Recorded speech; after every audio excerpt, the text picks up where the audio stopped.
एक घने जंगल में बहुत से पशु पक्षी अपना घर बनाकर रहते थे। उसी जंगल में एक टुनटुनी चिड़िया रहा करती थी। टुनटुनी का घर बहुत पुराना और टूटा फूटा था। उसके पास इतने पैसे नहीं थे कि वो बरसात से पहले उसकी मरम्मत करा सके। बरसात में वो घर टूटकर गिर गया। टुनटुनी के घर के सामने ही कालू कौवा रहता था। टुनटुनी उसके पास मदद मांगने गई। कालू भैया, बरसात में मेरा घर टूट गया है। हाँ हाँ, वो तो मुझे दिख रहा है। मैं कोई अंधा तो हूँ नहीं, पर तुम मेरे पास आई क्यों हो? कालू भैया, अगर आप बारिश का मौसम बीतने तक के लिए मुझे अपने घर में पनाह दे दे तो बड़ी मेहरबानी होगी। आपका घर तो बहुत बड़ा मजबूत है। अरे मेरा घर बड़ा और मजबूत है तो क्या सारे बेघर पक्षियों को अपने घर में घुसा लूं? हैं? मैं तुम्हारी मदद नहीं कर सकता। फिर टुनटुनी चिड़िया बाज के पास गई। उसका भी घर बहुत बड़ा मजबूत था। बाज भैया, अगर आप बारिश का मौसम बीतने तक के लिए मुझे अपने घर में पनाह दे दे तो बड़ी मेहरबानी होगी। आपका घर तो बहुत बड़ा और मजबूत है। अरे मेरा घर बड़ा और मजबूत है तो क्या धर्मशाला बना दूं? हैं? जाओ जाओ, मैं तुम्हारी कोई मदद नहीं कर सकता। टुनटुनी कई पक्षियों के पास मदद मांगने गई, पर सभी ने उसकी मदद करने से इनकार कर दिया। निराश टुनटुनी के पास रहने के लिए कोई भी स्थान नहीं था। वो किसी ठिकाने की तलाश में भटक रही थी। तभी उसे जंगल में खड़ा एक पुराना टूटा फूटा ऑटो दिखा। इस जंगल से होकर कभी एक सड़क गुजरती थी, पर किसी कारणवश अब ये सड़क और ये ऑटो मनुष्य द्वारा प्रयोग नहीं किया जाता था। जंगल के पक्षी इंसानों के भय के कारण इस जगह से दूरी रहते थे। ये ऑटो तो खराब है, इसे मनुष्य प्रयोग नहीं करते। और अब जंगल की ये सड़क भी मनुष्यों के द्वारा प्रयोग नहीं की जाती, तो क्यों ना मैं इसी में अपना घर बना लूं। यहाँ आने से सभी पक्षी कतराते हैं, तो कोई मुझे परेशान भी नहीं करेगा। टुनटुनी वहीं रहने लगी। ये घर बरसात से सुरक्षित भी था और मजबूत भी था। टुनटुनी वहाँ खुशी खुशी रहने लगी। अब घर की तो व्यवस्था हो गई थी, पर भोजन का कोई ठिकाना ना था। एक दिन वो आसपास घूमने गई तो उसने पाया कि एक पेड़ के पास अनाज की एक बहुत बड़ी सी बोरी पड़ी थी। लगता है ये जगह कभी इंसानों की थी। चलो, भी अनाज मेरे काम आएगा। ईश्वर की कृपा से मेरे भोजन की चिंता भी दूर हो गई। एक दिन कालू की नजर टुनटुनी पर पड़ी। वो खुशी से चहचहा रही थी। कालू से किसी की खुशी देखी नहीं जाती थी। उसे बहुत आश्चर्य और गुस्सा भी आया। अरे ये टुनटुनी तो बहुत गरीब है और बारिश में इसका घर भी टूट चुका है, फिर भी ये इतनी खुश क्यों है? चलो इसका पीछा करके पता लगाता हूँ। कालू ने टुनटुनी का पीछा किया तो पाया कि वो जंगल में पड़े एक पुराने और खराब ऑटो में रहा करती है और उसी ऑटो के पास अनाज की इतनी बड़ी बोरी रखी है कि टुनटुनी जिंदगी भर भी खाए तो भी खत्म ना हो। ये टुनटुनी तो बहुत चालाक निकली। मनुष्य के डर से कोई भी पक्षी इस ऑटो के आसपास ही नहीं आता, इसलिए कोई नहीं जानता कि यहाँ पर अनाज का इतना बड़ा भंडार रखा है। अरे इतना अनाज मिल जाए तो भोजन की तलाश में दर दर भटकना ना पड़े। क्यों ना मैं इस टुनटुनी की बच्ची को यहाँ से भगाकर खुद इस ऑटो पर कब्जा कर लूँगा। टुनटुनी, आज से ये ऑटो घर मेरा है, तुम यहाँ से चली जाओ वरना मैं तुम्हें बहुत मारूंगा। अरे कालू भैया, मैं कहाँ जाऊँ? मेरा घर तो बारिश में टूट गया है। मुझे इस बात से कोई लेना देना नहीं। आज के बाद ये ऑटो घर मेरा है।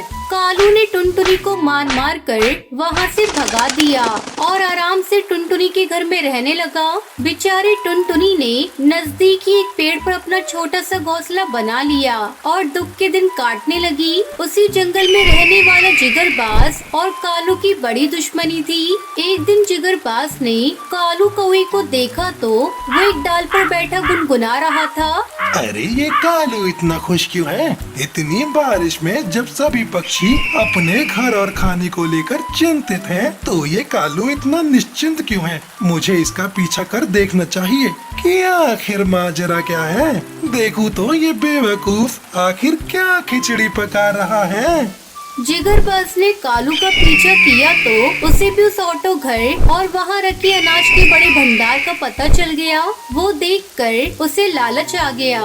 अच्छा तो ये बात है, कालू के हाथ अनाज की पूरी बोरी लग गई है।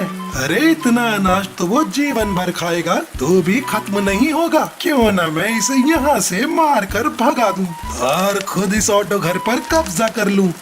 आज से ये ऑटो घर मेरा है, वरना मैं तुम्हें मार मार कर तुम्हारा भर्ता बना दूंगा।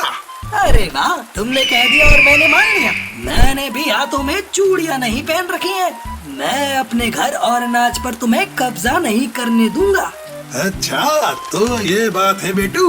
बाज और कालू एक दूसरे से लड़ पड़े। दोनों बुरी तरह घायल हो गए और आखिरकार मर गए। टुनटुनी दूर पेड़ पर बैठकर सारा माजरा देख रही थी। उन्हें ऑटो के पास मृत हालत में देखकर अफसोस करने लगी। लालच बुरी बला है। अगर ये दोनों चाहते तो साथ साथ साझा करके यहाँ रह सकते थे, पर अकेले सारे अनाज पर कब्जा जमाने के लालच में ये दोनों अपने प्राणों से हाथ धो बैठे। टुनटुनी फिर उसी ऑटो घर में लौट आई और खुशी खुशी रहने लगी। इस कहानी से हमें शिक्षा मिलती है कि हमें मिलजुल कर रहना चाहिए और लालच नहीं करना चाहिए। ये कहानी ढोलकपुर जंगल की है, जहाँ पर एक टूनी और कड़कनाथ नाम का जोड़ा रहा करता था। कड़कनाथ कौवे की अच्छी नौकरी थी और वो अच्छे रुपए कमाता था, इसलिए उसने एक बिजनेस भी शुरू कर लिया था। धीरे धीरे समय बीतता गया और उनका बेटा कालू कौवा जवान हो गया। देखो बेटा कालू, अब तुम बड़े हो गए हो। अब तुम्हें कोई अच्छी सी नौकरी करनी चाहिए ताकि हम भी तुम्हारी शादी करके अपने कर्तव्य से मुक्त हो सकें। क्या पापा, आप हर समय मेरे पीछे पड़े रहते हैं और हमारे घर में इतना पैसा है, आपकी इतनी अच्छी नौकरी है और हमारा बिजनेस भी तो कितना अच्छा चल रहा है, तो फिर मुझे नौकरी करने की क्या जरूरत है? अरे बेटा तुम ऐसा क्यों सोचते हो? हमारा बिजनेस तो अच्छा चल ही रहा है, लेकिन मेरी नौकरी हमेशा तो नहीं रहेगी ना। एक दिन तो मुझे नौकरी से रिटायरमेंट लेकर घर में बैठना ही पड़ेगा, तब ये घर कैसे चलेगा भाई? उसके लिए तो तुम्हें एक अच्छी सी नौकरी जरूर करनी चाहिए। अपने पापा कौवे की बातों को कालू ज्यादा गंभीरता से नहीं सुनता है और उनको टाल देता है। जाने दीजिए ना, अगर हमारे बेटे की नौकरी करने में रुचि नहीं है तो आप क्यों उसे बार बार कहते हैं? आप अपना बिजनेस का काम उसे क्यों नहीं सिखा देते? एक बार वो व्यापार के गुण सीख जाएगा तो फिर हम उसकी शादी करके एक अच्छी सी बहू घर ले आएंगे। अपनी पत्नी की बात सुनकर सेठ कौवा बुझे मन से अपने बेटे कालू को अपना बिजनेस सिखाने लगता है। कुछ दिन बाद कालू की शादी एक सुंदर सी टुनटुनी नाम की चिड़िया से करा दी जाती है और वो चिड़िया बहू बनकर उनके घर आ जाती है। माताजी, पिताजी, आप दोनों मेरे लिए सास ससुर नहीं, मेरे माता पिता के समान हैं। मैं आप दोनों की हमेशा अपने माता पिता के सम्मान ही देखभाल करूंगी। बहू टुनटुनी के मुंह से ऐसी बातें सुनकर दोनों पति पत्नी बेहद खुश हो जाते हैं और अपनी किस्मत पर बहुत घमंड करने लगते हैं। शुरू में तो सब कुछ बहुत अच्छा रहता है। टुनटुनी घर के सारे काम बहुत अच्छे से करती है और अपने सास ससुर की भी बहुत सेवा करती है, जिससे वो दोनों उससे बहुत खुश हो जाते हैं।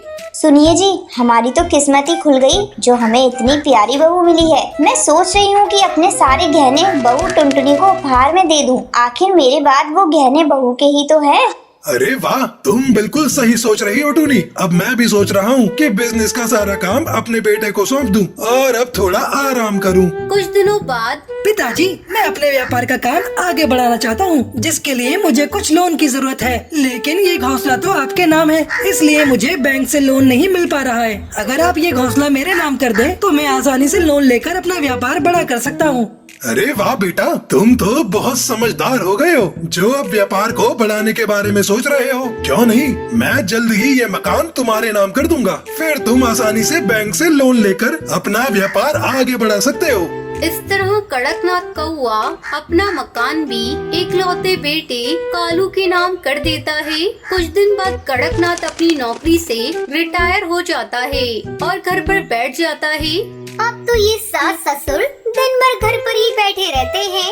अब टुनटुनी चिड़िया उनकी सेवा करते करते बिल्कुल परेशान हो गई थी। आखिर कब तक ऐसा ही चलता रहेगा? अब मुझसे दिन रात इनकी सेवा नहीं करी जाती। ससुर कड़कनाथ की नौकरी जाने के बाद बहू टुनटुनी और बेटे कालू के व्यवहार में अचानक ही बदलाव आ जाता है। अरे माँ जी, मैं घर के काम करती रहती हूँ और आप यूं ही खाली बैठी रहती हैं। अब से घर की साफ सफाई का काम आप ही करेंगी। ये कैसी बातें कर रही है बहू? अब मैं इस उम्र में घर का काम नहीं कर पाऊंगी। माँ जी, अगर इस घर में रहना है तो घर के काम तो आपको ही करने पड़ेंगे। आप घर की साफ सफाई का काम करेंगी और पिताजी बाहर से सब्जी लेकर आएंगे और खाना बनाएंगे। मैं मुफ्त में आप दोनों को इस घर में नहीं रखने वाली। देख रहे हैं, आपकी नौकरी के जाते ही इस बहू के तो तेवर ही बदल गए। लेकिन हम लोग कर भी क्या सकते हैं? हमने तो ये मकान भी इन दोनों के नाम कर दिया है। अब अगर हमें इस घर में रहना है तो इन दोनों की बातें तो सुननी ही पड़ेंगी। इसी वजह से टूनी चिड़िया और कड़कनाथ मिलकर घर के सारे काम करने लगते हैं और उनकी बहू टुनटुनी बैठकर आराम से टीवी देखने लगती है। एक दिन टूनी चिड़िया की तबीयत थोड़ी खराब हो जाती है। सुनो बहू, आज मेरी तबीयत कुछ खराब लग रही है। थोड़े पैसे दे दो तो मैं तुम्हारे ससुर जी को लेकर डॉक्टर बुलबुल के पास चली जाऊँ। देखिए माँ जी, अब आपकी उम्र बढ़ रही है। आप रोज रोज बीमार रहेंगी तो मैं आपको रोज डॉक्टर के पास ले जाने के लिए पैसे नहीं दे पाऊंगी। वैसे आपको कुछ नहीं हुआ है, बढ़ती उम्र में ऐसा होता ही है। बहू के मुंह से ऐसी बातें सुनकर टूनी चिड़िया को बहुत दुख पहुंचता है। अब तो धीरे धीरे टुनटुनी के अत्याचार बढ़ता ही जाता है। वो बर्तन धुलवाने से लेकर खाना बनाना और घर के सारे काम टूनी चिड़िया और उसके पति से ही करवाती थी। एक दिन बहू टुनटुनी के पिता उनके घर आते हैं। फिर वो दरवाजे तक पहुंचते हैं। तभी अनजाने में सास टूनी अपने पति से कहती है, हमने अपने बेटे कालू और बहू टुनटुनी को समझने में बहुत गलती कर दी। अपना मकान, व्यापार और सारे गहने उन दोनों को देने के बाद अब हमारा इस घर में कुछ भी नहीं बचा है। इसलिए हमारी बहू अब हमारे ऊपर इतना अत्याचार करती है। मैंने तो उसे बहुत ही सीधी सादी चिड़िया समझा था, लेकिन वो तो बहुत ही तेज तर्रार निकली। उसने बहुत चतुराई से हमारा सब कुछ हमसे छीन लिया और अब हमें हमारे ही घर में नौकर बना दिया है। टूनी चिड़िया की बात सुनकर टुनटुनी के पिता को बहुत धक्का लगता है। बेटा टुनटुनी, जैसा व्यवहार आज तुम अपने सास ससुर के साथ कर रही हो ना, अगर ऐसा तुम्हारे भाई भाभी मेरे साथ करे तो तुम्हें कैसा लगेगा? अगर तुम्हारी भाभी भी तुम्हारी माँ से धोखे से सारे रुपए, गहने और घर छीनकर उनसे नौकरों जैसा बर्ताव करे, तब तुम्हें समझ में आएगा कि तकलीफ क्या होती है। अरे तुम्हारी जैसी चिड़िया मेरी संतान हो ही नहीं सकती। अब से तुम्हारा मेरा कोई संबंध नहीं है। मुझे माफ कर दीजिए पिताजी, धन के लालच में मैं अंधी हो गई थी। अब से ऐसी गलती नहीं करूंगी और अपने सास ससुर को अपने माता पिता की तरह ही सम्मान दूंगी। इसके बाद बहू टुनटुनी सुधर जाती है और वो सभी खुशी खुशी रहने लगते हैं।